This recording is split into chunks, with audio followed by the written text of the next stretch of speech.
No, I didn't. And good morning to you, Kurt.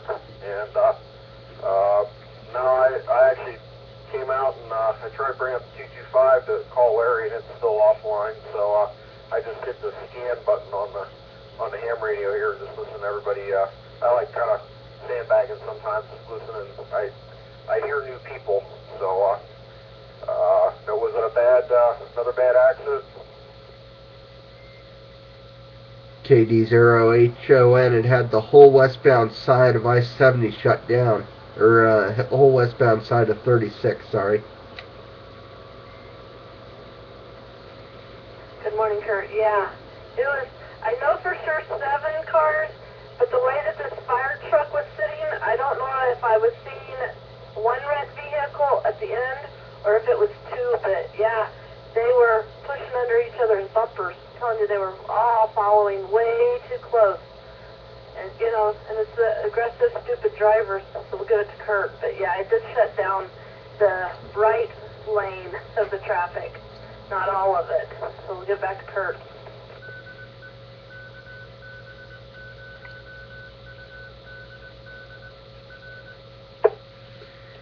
And KD0HON for identification purposes. And yeah, Mark had shut down all of westbound 36, and it was shut down till about 3 o'clock in the afternoon. Over.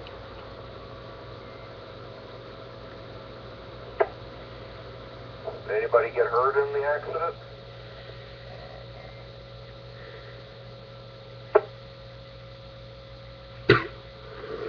No, I don't think you could tell.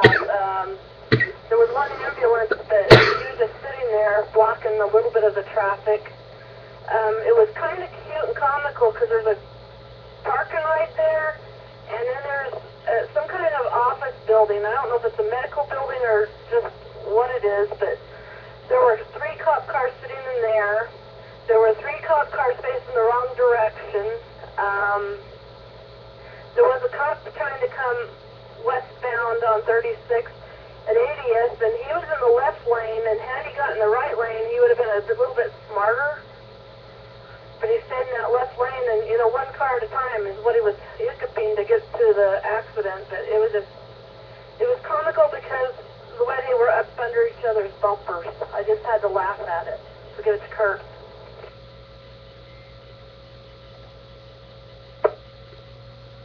Yeah, Jerry, when I hear about a bad accident like that, I don't laugh too hard, but I had to chuckle at that one.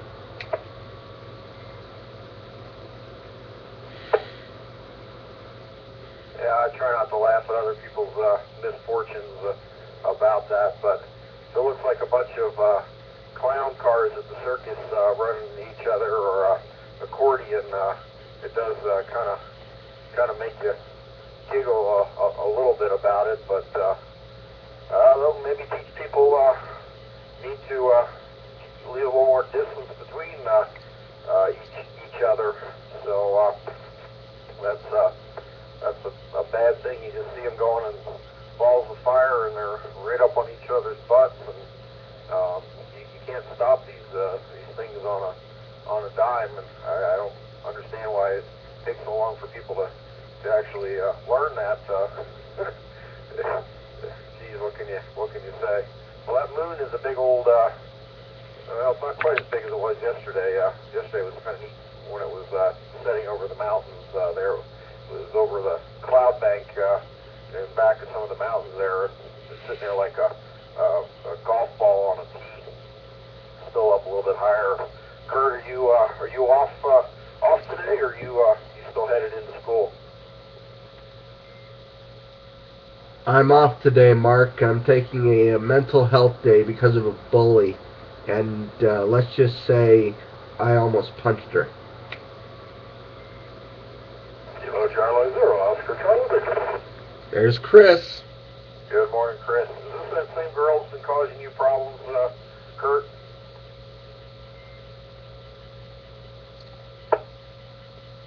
Yes, and she's teamed up with another one of my friends.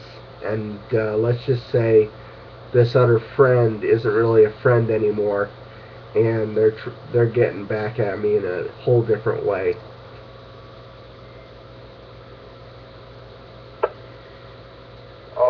good. Well, just remember, they won't be around that much longer to tweak on you, because once you finish up school there and move on, there'll be a long distant memory.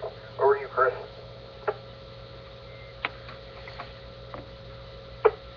I just wanted to say good morning to all. I'll be back in a minute. Drop in for us.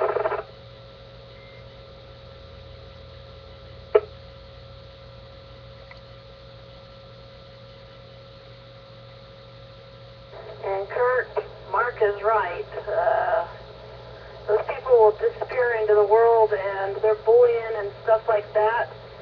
It isn't tolerated as you get older, even though a lot of those bullies continue to be bullies, or as I call them, jerks. But yeah, they do disappear, but their attitude doesn't change. Because there's a couple of them that I just wanted to see what they were like as an adult, and I'm talking 50-year-old people. I befriended them on Facebook, and their attitudes were just as bad as in high school. I unfriended them right away. It's like, I don't need any part of that. I thought maybe as an adult you grew up, but they don't. So just understand that with them. So we'll give it back to you, Kurt.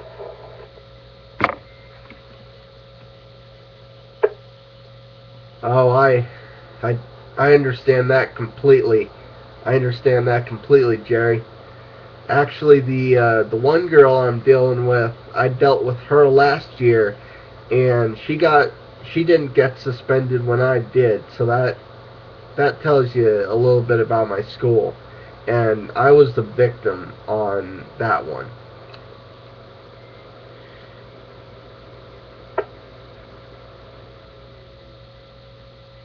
Kurt, have pity on people like that, because I call it, if they feel that insecure that they have to go to the length of bullying people to make their own self-esteem feel better, they're going to have a tough life ahead of them. And also the negativeness that the aura that they put off tends not to attract good things to them. And well, if you have a choice in this life of hanging out with positive people or negative people, I'm on the camp. I've learned hang with the positive people. There's too much negative in this world to deal with in the first place, so hang with the positive folks. It's just a lot more fun. I totally agree, Mark. I totally agree.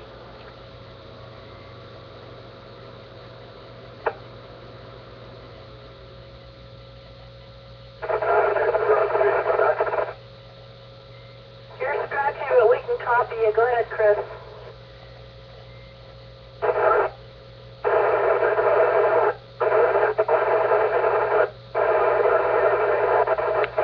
Yes, you're doing it. There's your proof. That's the only way you can deal with them girls.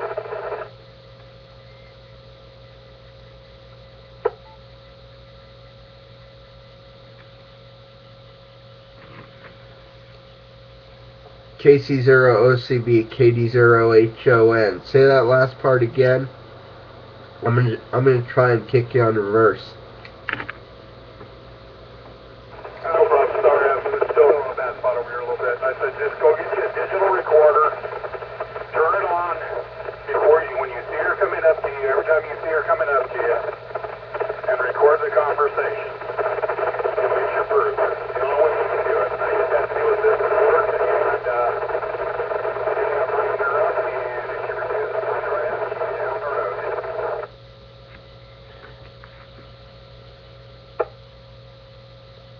Yeah, copy, Chris. You were 50% scratch, but I could copy you just fine. And yeah, I totally agree with what you're saying there.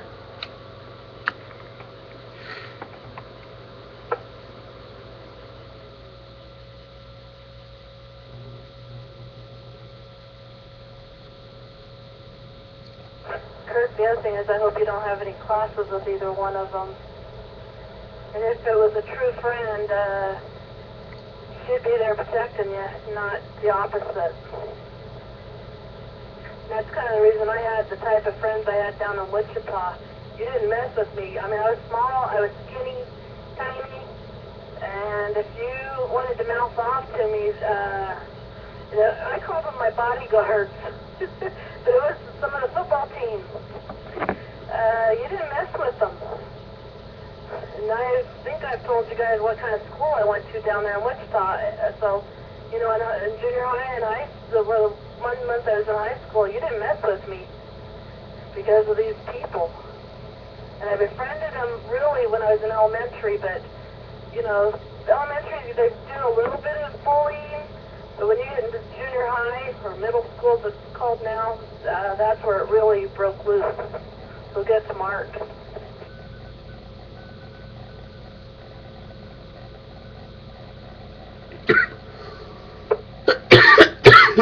Yeah, Kurt, it seemed like, for me, 7th, 8th, 9th, and grades were the worst. Improved for me in 10th grade because I changed schools and there's just a different group of people that I got to hang with, and I was what I call more normal in that school than in the other school at the time. Back in the 70s, you were at that school. You were either a real jock or a real drug kind of, you know, stoner, drug head kind of person, and I was a little more normal. I wasn't definitely not a jock, but I was definitely not a stoner, druggy kind of kid. Didn't want any part of it, so I had a hard time fitting in at that school. Wasn't good for me. That's all I can put it. So I know the pain that you're going through. I've been there myself, and there's quite a few adults. You start talking to them, and they'll fess up. Yeah, it wasn't such a good time back then, but you figure out how to work through it, and it makes you tougher too, because unfortunately, as adults, we have to deal with the adult version of those jerks, like Jerri said.